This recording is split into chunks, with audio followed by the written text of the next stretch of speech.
embodiment of everything that's excellent. It has no kind of fault or flaw, and I, my lords, embody the law.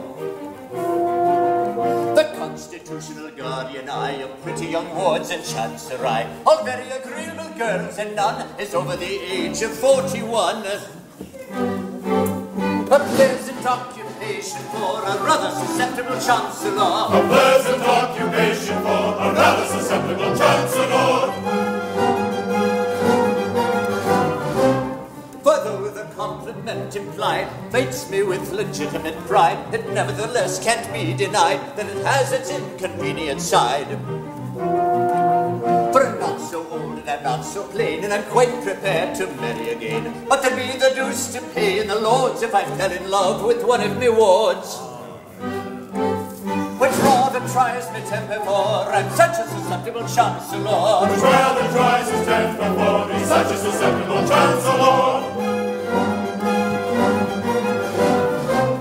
And everyone who'd marry a ward must come to me for my accord, and in my court I sit all day, giving agreeable girls away. And one for him, and one for he, and one for you, and one for ye, and one for thou, and one for thee, but never, oh never, a one for me. Which is exasperating for a highly susceptible chancellor. Which is exasperating for a highly susceptible chancellor.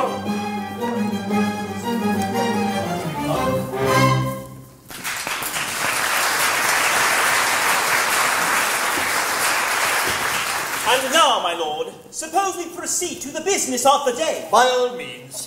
Phyllis, who is a ward of court, has so powerfully affected your lordships that you've appealed to me and a body to give her to whichever one of you she may feel it proper to select. And the noble lord has gone to her cottage to request her immediate attention. It would be idle for me to deny that I myself had the misfortune to be singularly attracted to this young person. My regard for her is rapidly undermining my constitution. 3 months ago, I was a stout man. I need say no more. If I could change it in regards to my feelings, I would unhesitatingly award her to myself. For I can constitutionally say that I am no man who is so well fitted to render her exceptionally happy. But such an award would be open to misconstruction, and therefore, at whatever personal inconvenience, I waive my claim. My lord, I desire, on the part of this house, to express its sincere sympathy with your lordship's most painful position. I thank your lordships. The feelings of a Lord Chancellor who is in love with a ward of court are not to be envied. What is his position?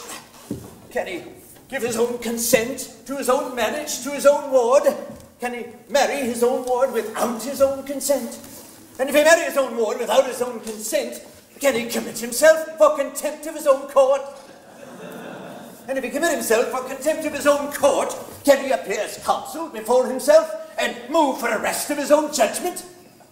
Ah, my lords, it is indeed painful to sit upon a woolsack stuffed with such thorns as these. My lord, I have much pleasure in announcing I have succeeded in inducing the young person to present herself at the bar of this house.